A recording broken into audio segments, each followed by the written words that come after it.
This is the news feed at noon. The biggest event of the month happened Monday afternoon with the eclipse. Our own Anderson Jones explains why it was beneficial in a different way. And in Washington, one political party is dividing against itself. We'll explain. Plus, a new way to enjoy the lakes this summer.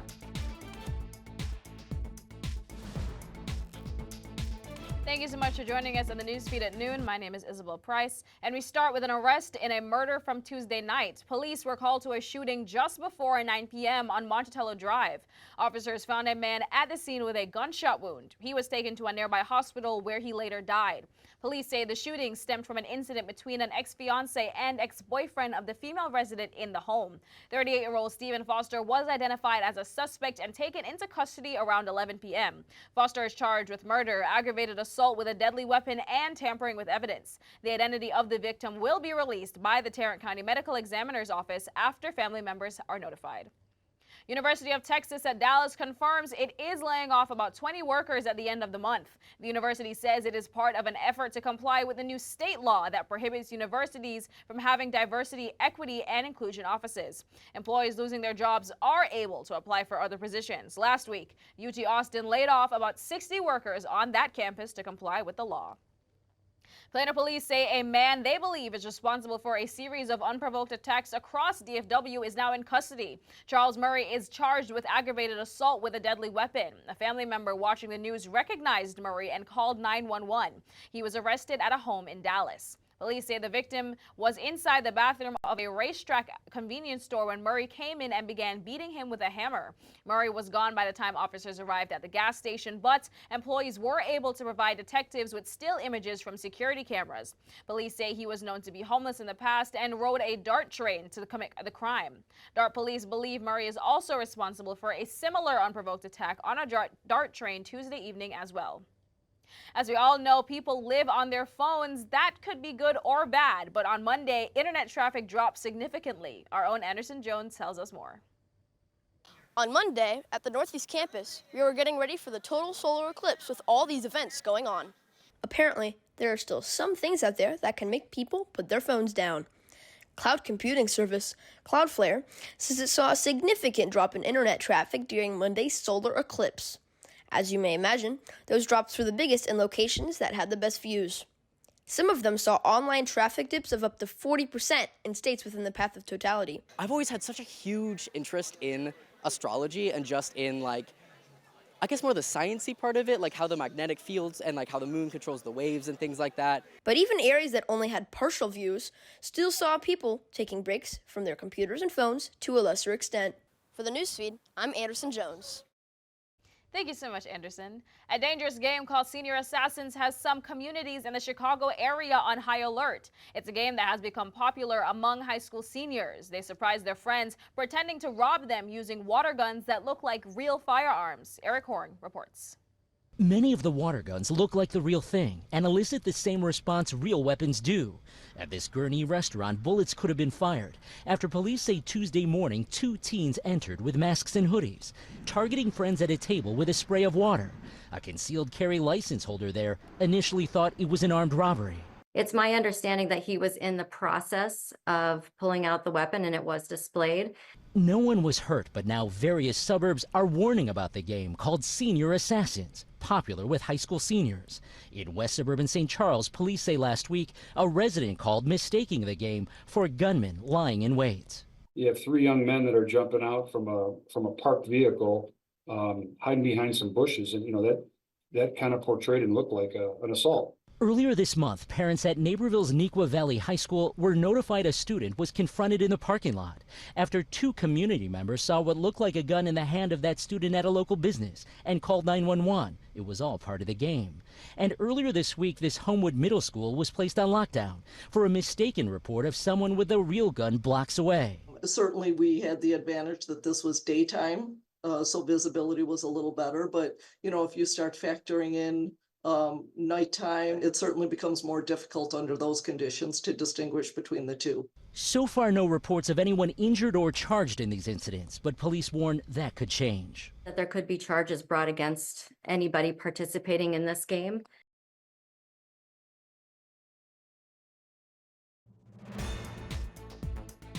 Some GOP members want House Speaker Johnson to relinquish his position, but not all Republicans are on board. National headlines next.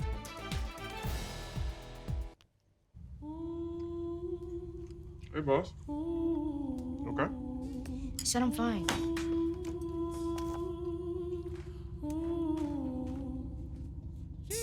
Me the bed, see you in the morning.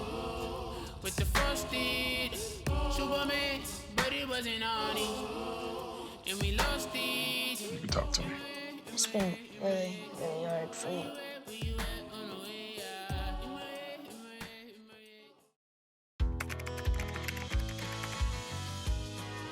How you doing? Hey, Mason. Mason.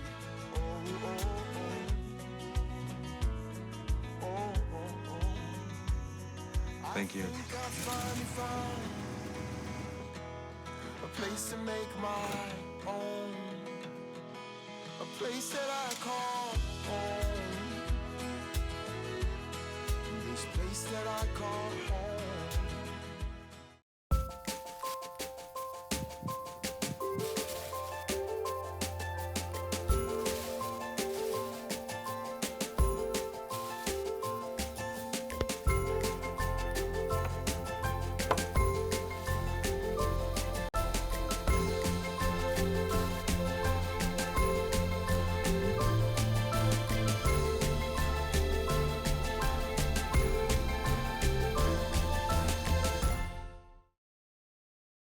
GOP Representative Marjorie Taylor Greene of Georgia issued a searing indictment of House Speaker Mike Johnson's leadership in a new letter sent to her Republican colleagues. Our Washington correspondent Julia Brembrook joins us live from the Capitol with the latest. Julia? Throughout the two-week recess, Marjorie Taylor Greene has kept up her attacks on Johnson. Now that Congress has returned, she continues to warn the Speaker against pursuing any Ukraine aid package. The two met behind closed doors today for over an hour. Representative Marjorie Taylor Greene sent a searing letter to her Republican colleagues on Tuesday, outlining her case against House Speaker Mike Johnson.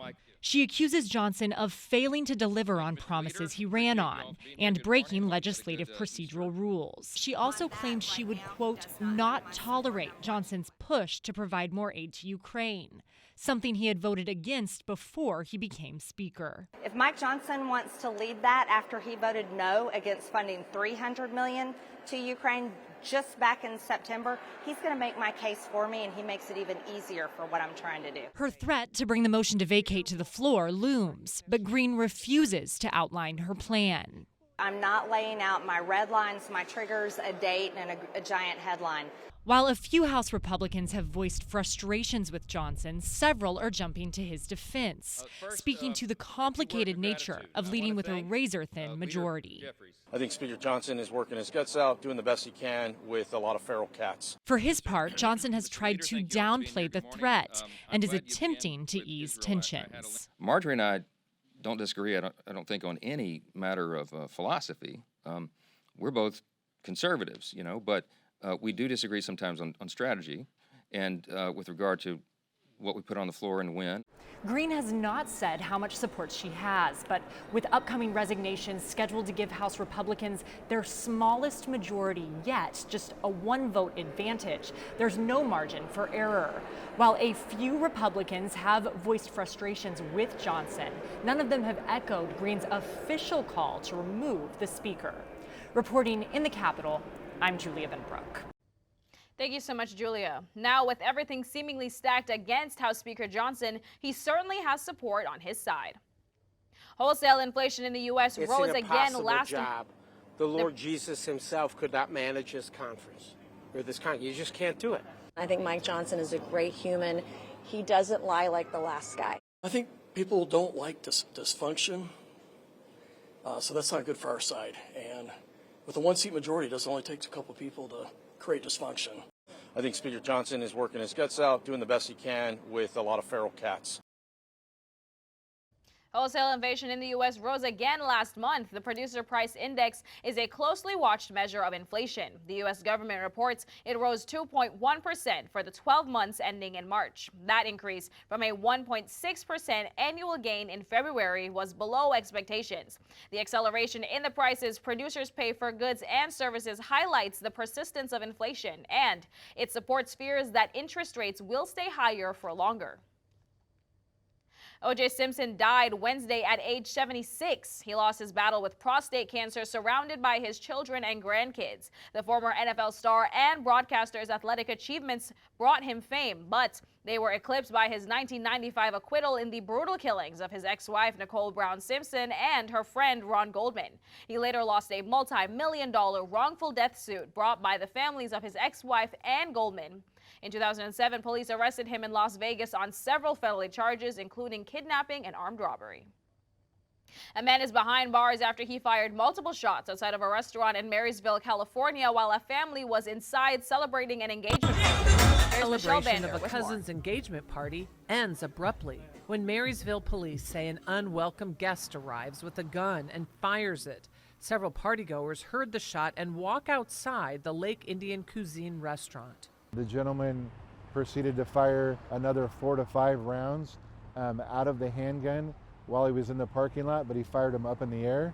The Marysville police chief says the suspect, Roy Kirk Jr., then points the semi-automatic handgun directly at the men. But 32-year-old Amandeep Singh was in the parking lot watching, worried about his relatives. So we have almost like 60, 70 people inside.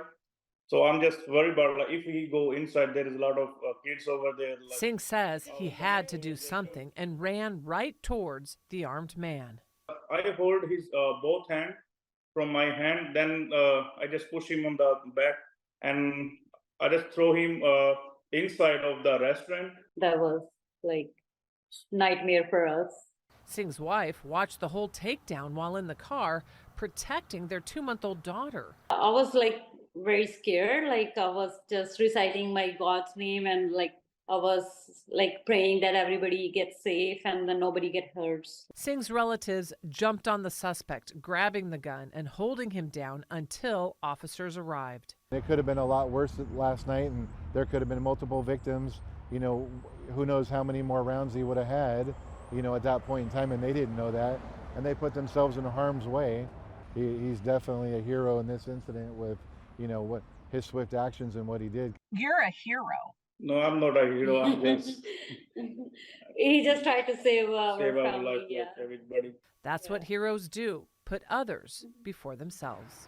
In Marysville, Michelle Bandour, KCRA 3 News. The National Coast Guard is having an up and down week, and Lauren's in with our afternoon and 7-day outlook.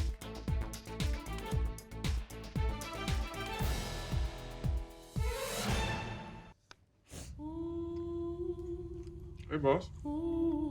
Okay. I said I'm fine.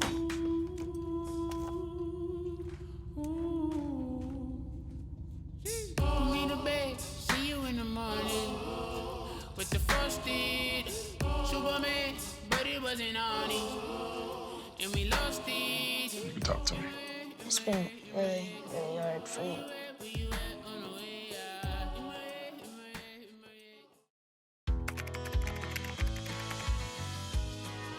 How you doing? Hey, Mason. Mason.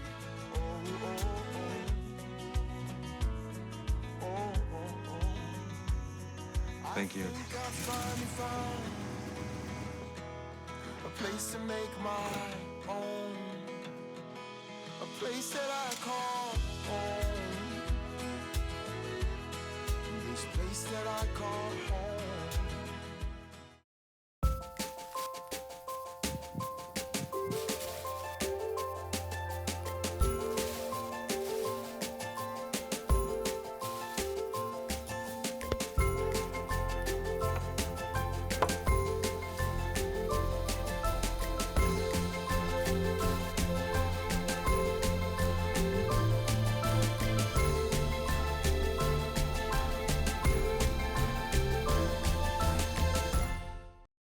Put a frog in a pot of boiling water and it'll jump right out. But put a frog in a pot of cool water and slowly heat it up, and that frog will boil.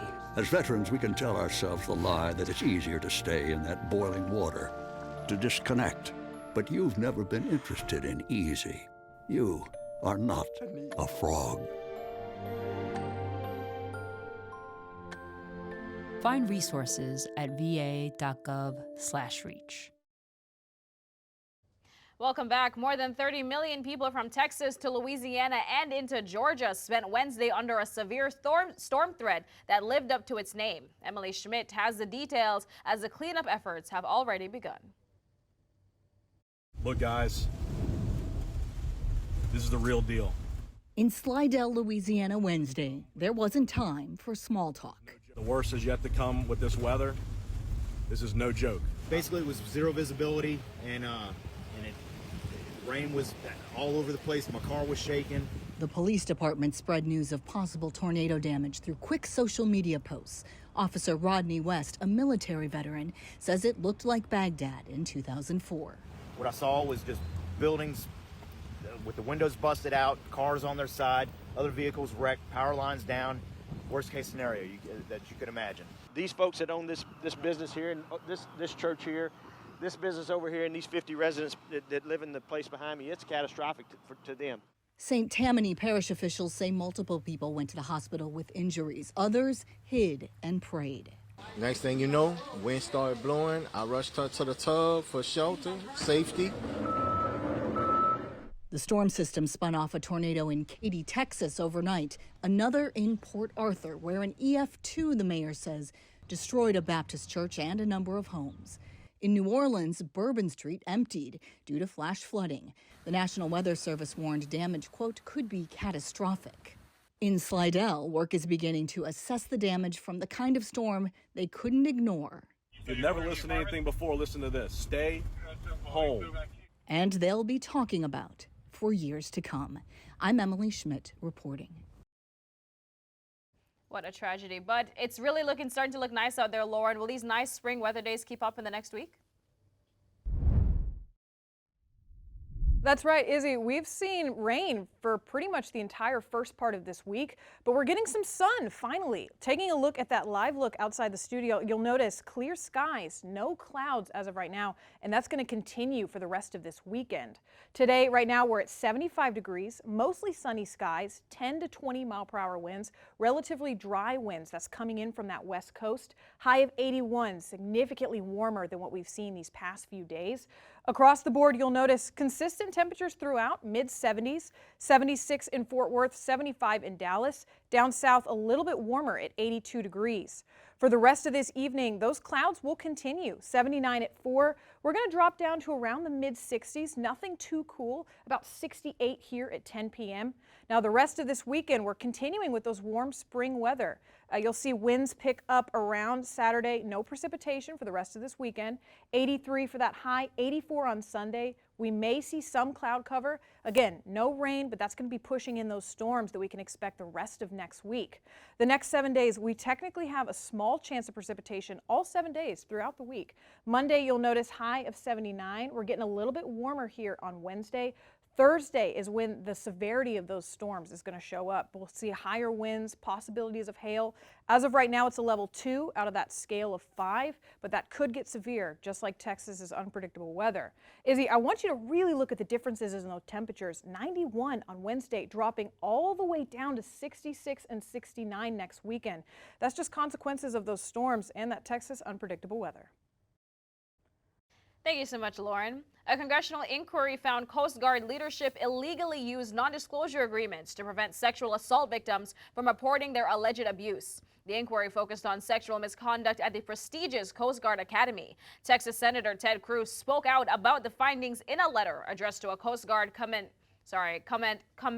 Admiral Linda Fagan. He said the use of the non-disclosure agreements appeared to be a part of a years-long effort to hide information about sexual assaults at the academy. In the statement, the Coast Guard said the agreements victims were previously asked to sign were not meant to silence the victims. Staying with the Coast Guard, but on a much happier note, 3 Micronesian mariners were rescued from a tiny remote islet in the Pacific Ocean after being stranded for more than a week. The trio spelled out help using palm fronds laid on the White Sands beach. Their ingenuity worked. A U.S. Navy jet spotted the sign. According to the Coast Guard, the 3 men had been planning to fish around the area, which is part of Micronesia, but their 20-foot-off skiff was caught by swells and the outboard motor was damaged. They scrambled ashore onto the uninhabited islet, but didn't have a radio with power. The Coast Guard said they lived off coconut meat and fresh water from a small well on the island, which is sometimes visited by fishermen in the region.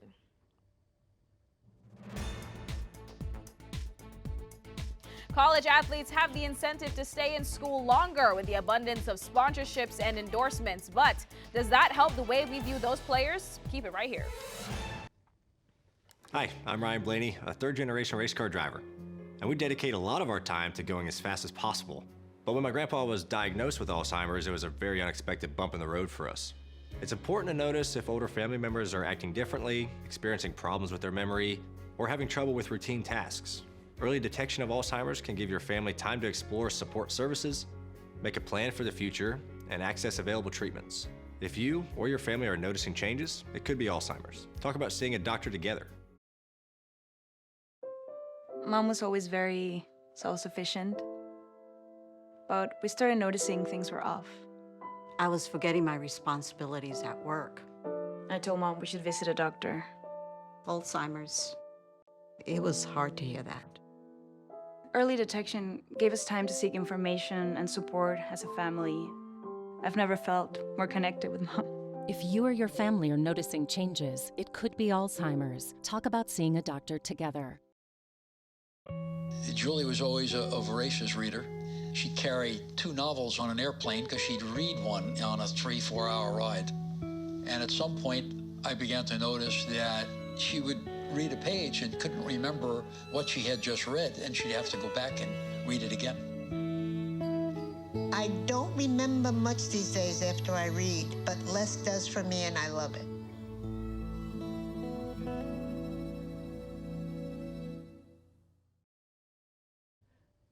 It's been a long while since a home this small has been up for sale in one Northern California town. It's a home that is very cozy, perhaps the size of a hotel room, and right now it's there for the taking, but for a big chunk of change, either to live in or another likely scenario to be bought just to tear it down. Lena Howland is there.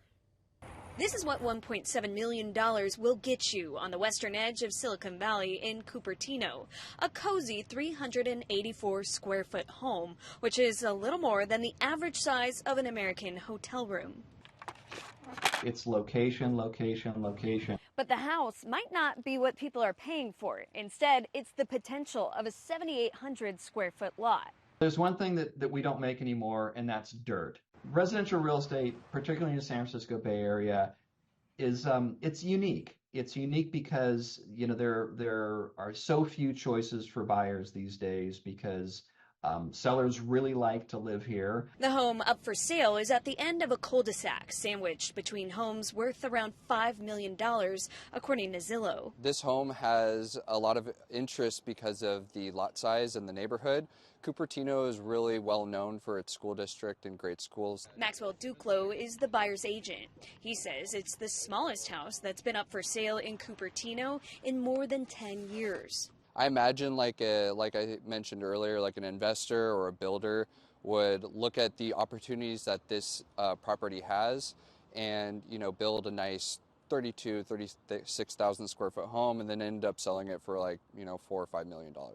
I was actually looking at the home for the lot, and so it was really attractive from a price per square foot standpoint, I think. We bumped into broker, contractor, and real estate developer Kevin Chow, who stopped by for a tour. He says the price tag didn't faze him. I wasn't surprised by it. I thought it was a little bit low, so I think it will sell. If it does sell in the first week, it might sell for a little bit more. Chow later let us know that he opted not to put an offer in after finding out the home already had 6 offers on Wednesday, the highest more than $300,000 over asking at around $2 million. Is it realistic? I guess we'll find out when the property sells. In Cupertino, Lena Howland, ABC 7 News.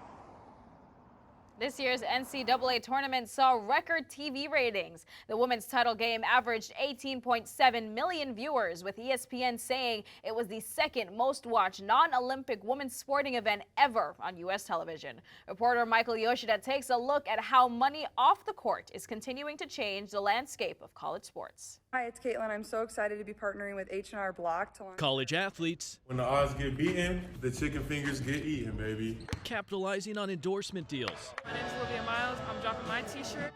It's become a really big part of the game.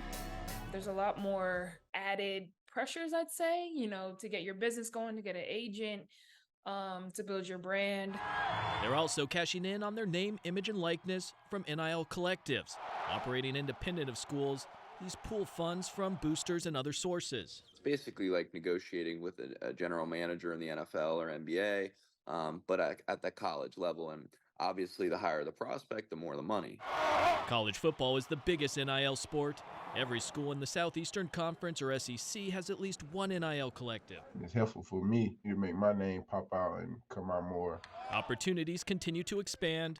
New company Nilly pays student athletes up front for their NIL rights and pairs them with a financial advisor. If a kid is able to learn about money, to invest properly, that goes a long way. And allows fans to invest in the athletes. We believe that this is a really good deal for all parties. Nilly earns revenue from the athletes' NIL rights and shares it with investors and the athletes, who receive a majority of the profit. We didn't have this 21 years ago when I came out of high school and had to go to the pros because of my financial situation. It's time for the athletes to be able to control their own destiny. I'm Michael Yoshida reporting. The NewsFeed will return right after this.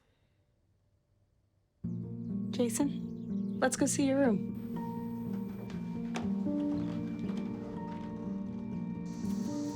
No, that's not right. How was it? Is it good?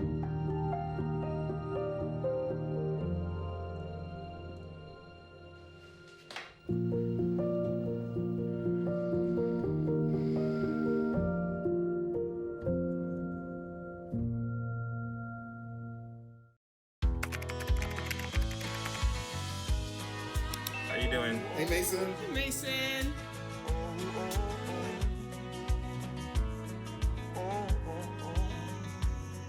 Thank you.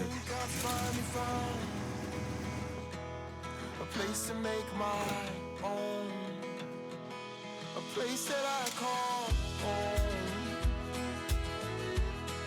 This place that I call home. Childbirth rates among young American adults have been on the decline for many years. That's because there is a bit of confusion. Many of those young adults feel it's not worth going through the trials and tribulations that come with having kids. Others believe it's too expensive, while some say it's a rite of passage. Research doesn't need to explain the cost, time, and energy that it takes with having children, but it's imperative that if you do, the focus should be on providing that child or children with a safe, comfortable, loving environment. Water enthusiasts may want to head to South Texas for a chance to take an adventurous ride. These exotic jet cars are now available on South Padre Island. The company that produced the water attraction imported the two-seat cars with a steering wheel from Dubai. From there, mechanics in Texas install an engine from a jet ski to make it go. The process takes about a month. A mechanic says these exotic jet cars are fast on the water. He also says riders don't get as wet as they normally would on a jet ski. When Fido comes home looking sharp in Tulsa, dog owners may have an ex-convict to thank. Muddy Paws trains women after they've been released from prison. The director of training and the executive director started the same way after serving their time. The program provides rent stipends, equipment, and uniforms to participants. So far, it's graduated more than 300 women over the last decade plus. Some of them now make up to $25 per hour. 33 have even started their own grooming shops. Muddy Paws is funded by grants, donations, and revenue from grooming services. It's International Grilled Cheese Sandwich Day. Nobody knows exactly when this comfort food was invented, but cooked bread and cheese has been around since ancient times. The version you know and love came about in the 1920s when sliced bread and cheese became readily available. Back then, it was usually served as an open-faced sandwich, but there's no wrong way to make a grilled cheese, and that's part of the reason why they've stayed so popular. Use any cheese you'd like and try adding vegetables and oils and seasonings to create your own perfect meal. You can also take it with you on your travels. The humble and easy to make grilled cheese sandwich is eaten in many countries. Thank you so much for joining us on the Newsfeed. We'll see you next Wednesday at 6. Have a great week and great day.